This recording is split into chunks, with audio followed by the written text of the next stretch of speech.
नाजरीन बेसब्रे मुसाफिर एयरलाइंस उसे बहुत ज्यादा तंग है। जैसे ही जहाज के टायर जो है लैंडिंग गियर जमीन को टच करता है ना, उसी टाइम बहुत सारे जो साहिबान है वो सीट बेल्ट खोलकर ओवरहेड लगेज है उसको खोल लिया। दुनिया की कई एयरलाइंस इसके ऊपर तंग थी। ऐसे मुसाफिरों पे जिनको बस जहाज से उतरने की जल्दी बहुत ज्यादा होती है, उनको जुर्माना आयद करने का फैसला किया गया है। और अब टर्किश एयरलाइन के बाद कौन कौन सी दुनिया की ऐसी एयरलाइन है जो टर्किश एयरलाइन के पीछे चलने वाली है, वो भी जुर्माना आयद करने का फैसला कर रही है।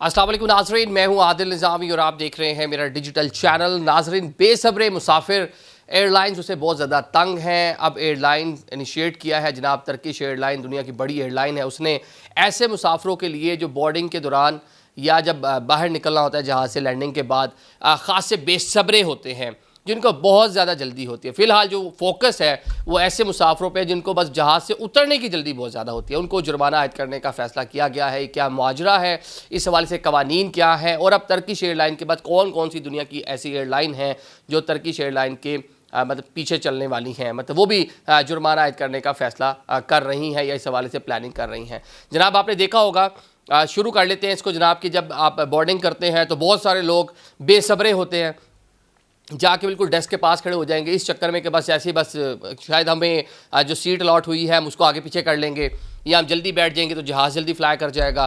तो एक बेसब्री देखने को मिलती है, जिसकी वजह से काफ़ी एयरलाइंस ने जो ग्रुप्स हैं, जो ब्लॉक्स हैं, उसको इंट्रोड्यूस करवाया कि अनाउंसमेंट होती है कि फ़लाने नंबर से फ़लाने या फ़लाने ग्रुप से फ़लाने ग्रुप के लोग आ जाएँ, अब आप ज़रा बोर्डिंग कर लें। एक तो ये मसला है। अच्छा, इसमें भी एक मसला है, बहुत सारे लोग ऐसे होते हैं जो उनका ग्रुप अनाउंसमेंट होगी वो बैठे रहते हैं आराम से, कहते हैं अंदर भी तो जाकर बैठना है, बाहर ही बैठ जाते हैं 18-20 घंटे 10-15 घंटे जितने घंटे भी की आपकी फ़्लाइट है, तो ज़्यादा बाहर ही बैठे रहते हैं, जहाज़ के अंदर बैठ के क्या करेंगे। तो दोनों तरह का मिजाज पाया जा रहा है, लेकिन एक इस तरह का मिजाज था जिसमें इतनी बेसब्री देखने को मिलती थी, इतनी बेसब्री, वो बेशक अमेरिका का एयरपोर्ट हो या इस्लामाबाद का एयरपोर्ट हो या लंदन का एयरपोर्ट हो या दुबई का एयरपोर्ट हो, आपको हर जगह वो देखने को मिलता था।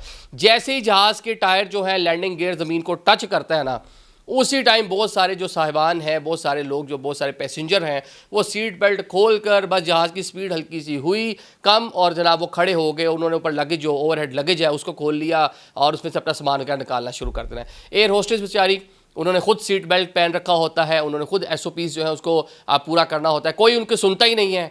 और जनाब वो एक धक्कम पेल का मंजर होता है। जैसे जहाज़ मतलब कह लें कि बहुत सारे तो लोग ऐसे हैं कि वो जनाब वो जल्दी अपना जो हैंड कैरी है लेकर वो जल्दी क्रॉस करके आगे जहाज़ के गेट तक पहुंच जाते हैं। हम सबसे पहले उतरने वाले मुसाफिर बन जाए, सबसे पहले बाहर जाके इमिग्रेशन हमारी हो जाए, पता नहीं क्या किस चीज़ की जल्दी होती है इन लोगों को। अब जनाब इनके खिलाफ टर्किश एयरलाइन जो दुनिया की बड़ी एयरलाइन है, 131 ममालिक में जो है वो उसकी जो फ़्लाइट ऑपरेशन है वो जो होता है, उन्होंने फैसला किया कि ऐसे मुसाफिर जो लैंडिंग के बाद सीट बेल्ट का जो साइन है ख़त्म होने तक अगर खड़े हुए तो उनको जुर्माना होगा। जुर्माना होगा $70, मतलब कि $70 आपको देना होंगे, और वो आपको स्पॉट पे देना होंगे। आप जैसे ही जहाज़ से उतरेंगे, केबिन क्रू आपको देख लेगा, केबिन क्रू की आप रिकमेंडेशन होगी, ग्राउंड स्टाफ को बता दिया जाएगा, वो आपको साइड पे लगा लेंगे, भाईजान ज़रा इधर आ जाएं, $70 आप देंगे तो आप जाएंगे। क्योंकि ये बारहा देखने को मिल रहा था, दुनिया की कई एयरलाइंस इसके ऊपर तंग थी। इसके ऊपर जो लोग वहाँ पे पैसेंजर होते हैं वो भी तबसरा कर रहे होते हैं। बिल्कुल ख्याल नहीं किया जाता कि जल्दी में धक्कम पेल में किसी को इंजर्ड हो रहा है, किसी को धक्का लग रहा है, बुजुर्ग हैं, बच्चे हैं, फैमिलीज़ हैं, वो जनाब बस जल्दी के चक्कर में जनाब बहुत सारे लोग वो सारी की सारी जो नॉर्म्स हैं, जो वैल्यूज़ हैं, जो कवानीन हैं, उन सब को पामाल करते हुए भाग जाते थे। अब टर्किश एयरलाइन ने जो फैसला किया है, उसके फैसले के मुताबिक अनाउंसमेंट जो होगी लैंडिंग की, उसमें ये मेंशन कर दिया गया है कि वो आपको बताएंगे कि जनाब जहाज़ जब लैंड हो जाएगा तो आपने बंदे के बच्चे बन के उतरना है। अगर आपने बिफोर टाइम अपना सीट बेल्ट जो है उसको उतार लिया साइन ऑफ होने से पहले, तो $70 जुर्माना देने के लिए तैयार रहिएगा।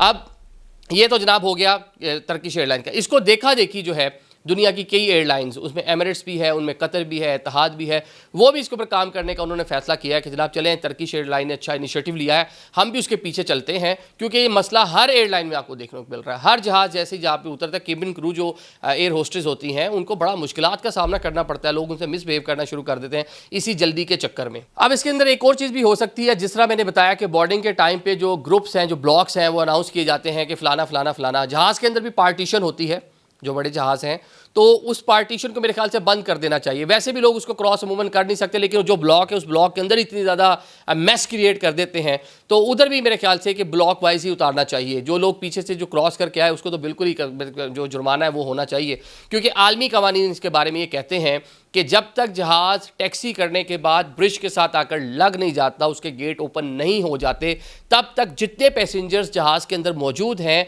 उनको सीट बेल्ट पहने रखना है। वो नहीं सीट बेल्ट अपना ओपन कर सकते। जो कवानीन है वो एयरलाइंस को पाबंद बनाते हैं कि वो जनाब इसके ऊपर अमल दरामद करवाएं। अगर नहीं कराती तो जुर्माना वगैरह जिस अब टर्किश एयरलाइन ने किया है तो वो करने की मिजाज है। तो अब देखते हैं कि ये पहली एयरलाइन है, अब दुनिया में इसके ऊपर खासे चर्चे हो रहे हैं, खासी बात हो रही है। बल्कि आप देखें कि अगर टर्बुलेंस हो जहाज़ के अंदर, जहाज़ हिचकोले खा रहा हो, बहुत सारे लोगों को उस टाइम वॉशरूम याद आ जाता है। अच्छा जनाब वो आपको पता है कि उसके ऊपर साइन आ गया कि सीट बेल्ट आपने पहने रखना है, तो जनाब बहुत सारे लोग उस टाइम वॉक शॉक करने शुरू हो जाते हैं लंबी फ्लाइट के अंदर। वॉशरूम जो है उसके दाएं बाएं आके तराफ में खड़े हो जाएंगे, काफ़ी ग्रुप्स बनाकर गप्पे शप्पे लगाते रहेंगे, या जो जहाँ पे रिफ्रेशमेंट वगैरह जहाँ पे पड़ी होती है वो कुछ स्नैक्स वगैरह वो लोग रख भी देते हैं प्लेन के अंदर, जाके आप ले लें, पानी शानी ले लें, कोल्ड ड्रिंक ले लें। वहाँ पे जनाब वो चाय के दौर या कोक और पेप्सी के ऊपर गप्पे शप्पे लग रही होती हैं, यारियाँ दोस्तियाँ लग रही होती हैं, और on the other side seat belt का साइन ऑन होता है। लोग तवज्जो ही नहीं करते। अब ना करने की रीज़न नुकसान आपको क्या हो सकता है? अभी आपने पिछले चंद माह पहले आपने एक देखा होगा कि दुनिया की बड़ी एयरलाइन न्यूजीलैंड एयरलाइन की एक परवाज़ थी, उसके बाद जनाब सिंगापुर एयरवेज़ की एक परवाज़ थी जो कई 100 फीट नीचे आई, जिसमें बहुत सारे लोग इंजर्ड हुए, कई लोगों की बाजू टांगें टूट गई। जनाब एक बहुत बड़ा मसला पैदा हुआ, जहाज़ के टर्बुलेंस इतनी बड़ी थी, लेकिन वो लोग सेफ रहे जिन्होंने सीट बेल्ट पहन रखा था। तो लिहाजा जो ये SOPs हैं ये कुछ सोच समझ कर ही बनाए गए हैं, एवं नहीं बनाए गए। तो इसके ऊपर अमल दरामद करें। जहाज़ ने हल्की सी ब्रेक मारी रनवे के ऊपर चलते हुए, या उसकी स्पीड ऊपर नीचे कुछ हुआ, तो जनाब आप पता नहीं कहाँ जाके टक्कर लगेगी आपकी, और आप खुद भी लगेंगे और 3-4 लोगों और को भी इंजर्ड करेंगे। तो अब टर्किश एयरलाइन ने तो इनिशिएट कर लिया है ये पूरा मामला। आगे देखते हैं कि कौन कौन सी एयरलाइन इसके ऊपर अमल दरामद कराती हैं। Thank you so much.